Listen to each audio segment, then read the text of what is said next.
This is Tim from Your Six Studios. Today in this video I'm going to show you how to hard reset your Google Pixel phone.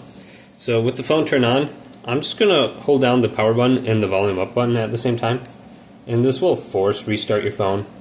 And then I'm going to switch from the volume up to volume down, and then release the power button when the phone goes off.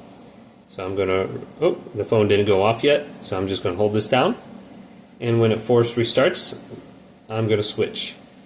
So let's hold this down now. After about 5 to 10 seconds, it'll force restart. Then I'm going to go to the volume down, and then release the power button after a few seconds. And then just hold down this volume down. And this will bring us to the recovery screen after about 10 to 15 seconds again. So we'll just wait a few seconds here, and it should be popping up. And then we can just use the volume rocker and go on down to recovery mode. And then press power. Now you're going to see something that says like no command or something like that. Just hold down the power button and tap volume up. Okay, now we can see the recovery screen.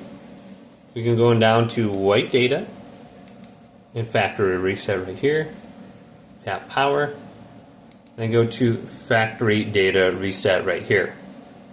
And this is going to wipe all the data from your phone, but you should be able to log into your phone again, and you just need to sign in with your Google password.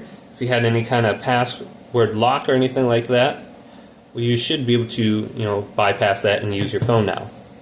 So hopefully this video did indeed help you out. If it did, leave a big thumbs up and subscribe to my channel down below.